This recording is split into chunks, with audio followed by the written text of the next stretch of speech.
Hello viewers, welcome to my YouTube channel Prakash Kulkarni's lectures. In the unit 1, we learnt about position and extent of India. Let us now study unit 2 of geography titled India Physiography.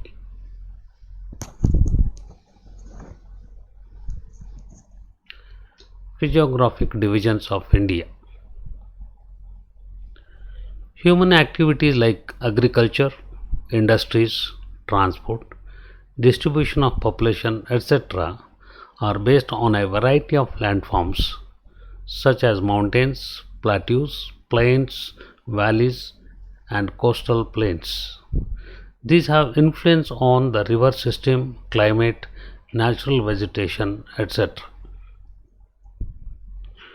On the basis of landforms, India can be divided into four major divisions.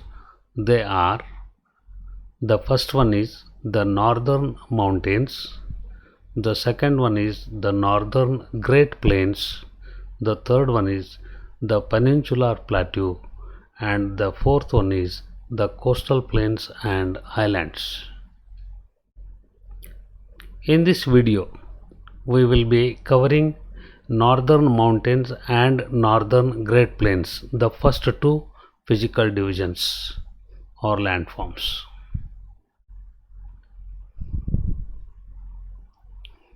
The northern mountains.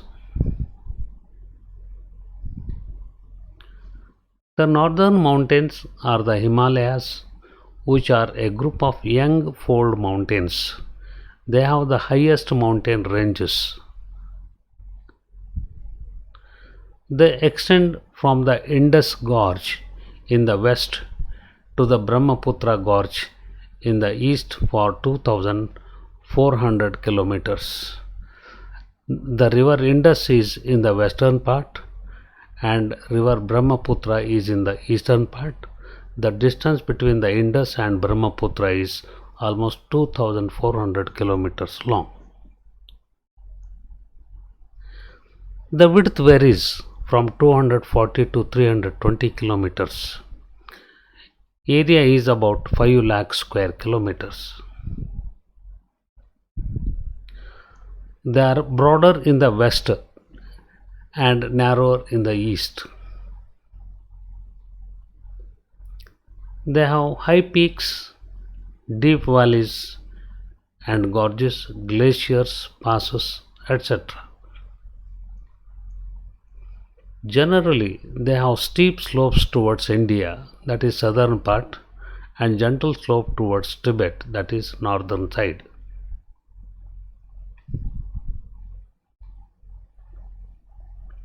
The Himalayas consists of three parallel ranges. First one, or A, Greater Himalayas, they are also known as Himadri. B, Lesser Himalayas, they are also known as Himachal. C, Outer Himalayas, known as Shivalik Hills. The Himalayas consist of three parallel ranges. Just you can have a look at the picture. Now let's go from west to east. Now the west side, the outer Himalayas, they are known as Shivaliks. After that, the lesser Himalayas, they are also known as Himachal, and the greater Himalayas are known as Himadri.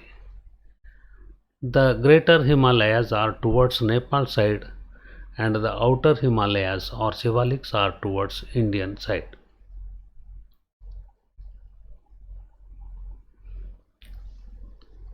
Now, reason for young folded mountains. We said that the Himalayas are folded mountains. So, what is the reason for that? Now, have a look at the map now.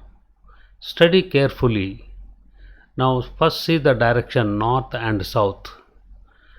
And in the middle, you can see equator. Now, equator divides the globe into two equal parts.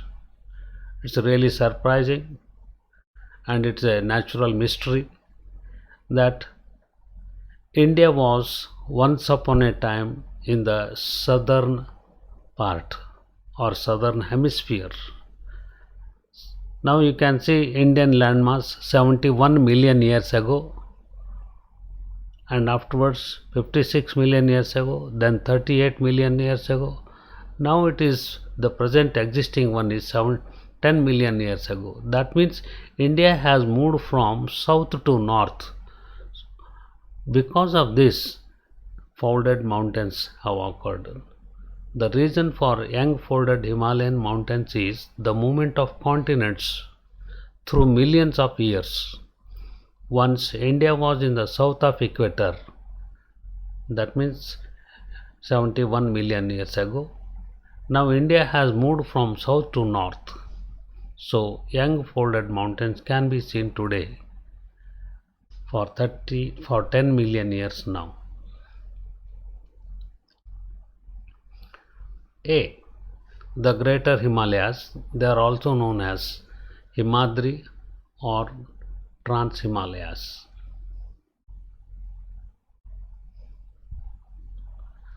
They are the innermost continuous and highest ranges. The average height of the range is 6,100 meters. These ranges have many high peaks. Mount Everest is the highest peak in the world. Its Nepalese name is Sagarmata, which means the goddess of the sky. The Tibetans call it as Chomolungma. K2. K2 means Karakoram. Short form of Karakoram is K. K2 next to Mount Everest. K2 or Mount Godwin Austen. Mount Godwin Austen, he was a British surveyor general. His name is given after Mount Everest. Now Godwin Austen is the highest peak in India in Karakoram range. Other peaks in Greater Himalayas are Kanchenjunga, Makalu, Dhaulagiri, Manasur, Nanda Devi, etc.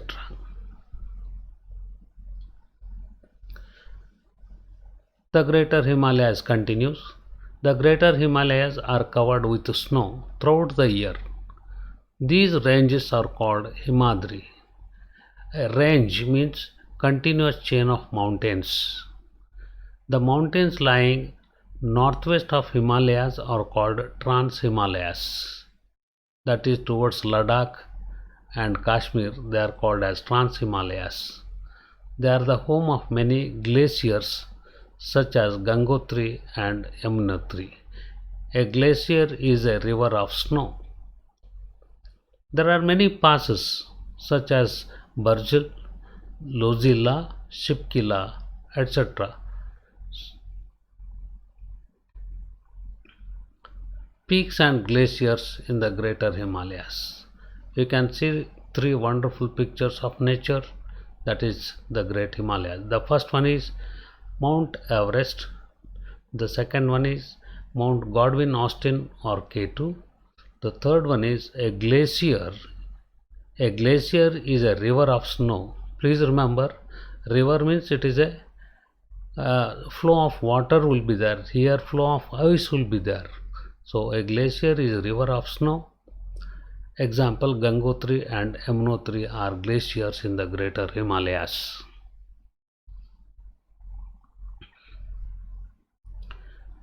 B. The Lesser Himalayas. These are also known as Himachal. The width of Lesser Himalayas is 60 to 80 kilometers wide. The average height is 1500 to 4500 meters high. The ranges are the Mahabharat, the Pir Panjal, the Dhauldhar and the Nag Tibba. The valleys are Kangra Valley, Kashmir Valley, Kulu Valley, etc.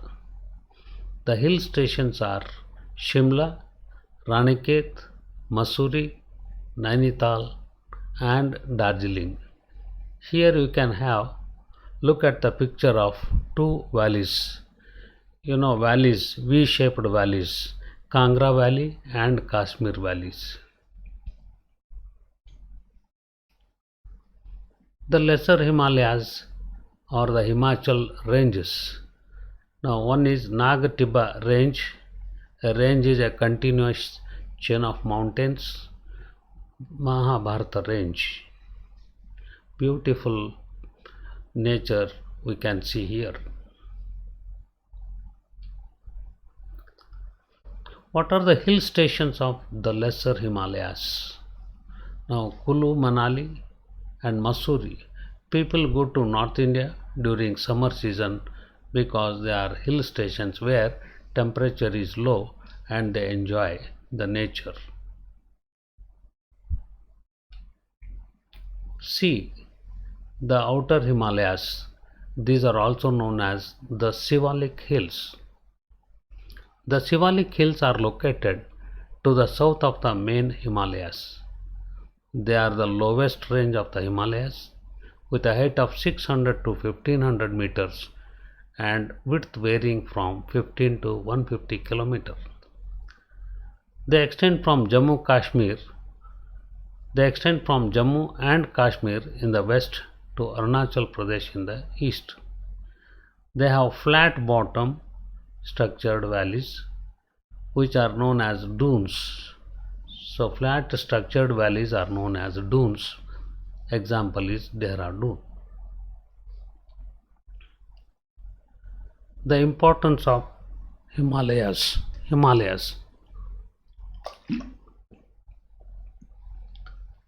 Now see, just for the sake of remembering, I have arranged these points like this.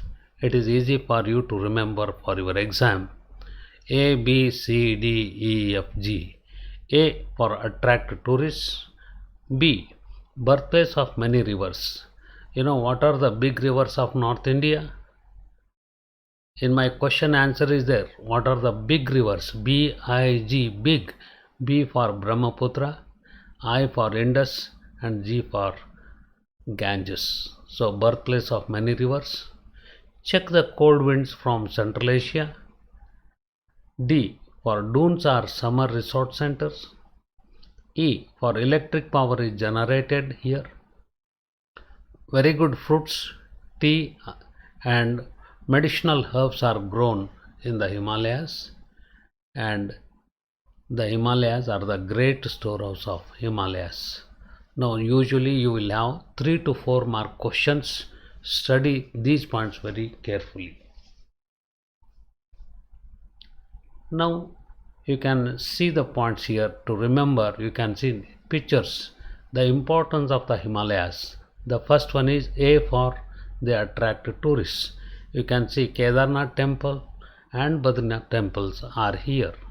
Likewise, many other tourist attraction places are there.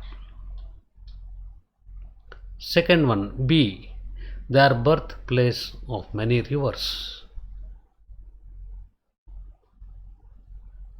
C means check cold winds. They check cold winds from Central Asia in winter season. You can have a look at the picture. Clouds are just over the mountains. They check cold winds. The fourth one is D. D for dune. A dune is a plain land in the mountain ranges. Dunes are summer resort centers. You can see flat land in the hilly areas in the picture. E for electric power is generated by rivers. They are non-perennial rivers. Throughout the year, rivers are flowing. Therefore, these rivers are used for generation of electric power. F for fruits. Very good fruits, tea and medicinal herbs are grown in the Himalayan region. G, the Himalayas are great storehouse of minerals like quartz, gems and other minerals.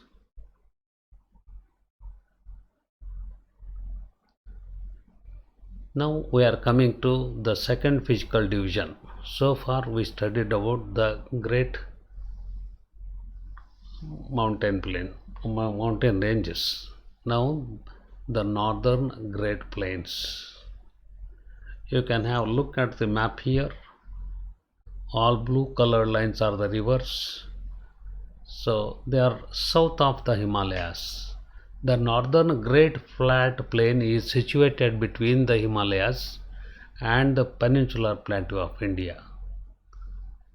It is formed by the depositional work of three river systems, namely the Satluj, the Ganga, and the Brahmaputra.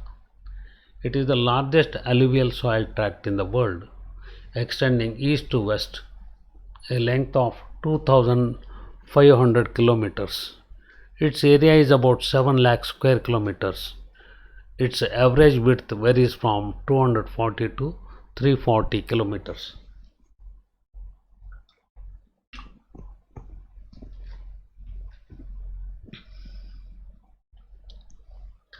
The importance of the northern Great Plain. It is suitable for irrigation and agriculture because of perennial rivers and vast fertile soil. Northern Great Plains support roads, railway transportation. They are useful for industrialization, urbanization, and trade. A number of pilgrim centers are located here. Now you can see these points through pictures. First one is the importance of northern Great Plain is it is suitable for irrigation and agriculture because of perennial rivers and vast fertile soil. Second one, northern Great Plain supports roads and railway transportation. Third one, they are useful for industrialization, urbanization, and trade. Urbanization refers to cities. Fourth one, a number of pilgrim centers are located along the northern Great Plain rivers. Best examples are Golden Temple, Amritsar, and temples in Varanasi. With this, we end this episode. In the next episode, we will learn about the peninsular plateau and the coastal plains and islands. Thank you. Please like and share this video. Subscribe to my channel and press the bell icon to get updates on new videos. Thank you once again.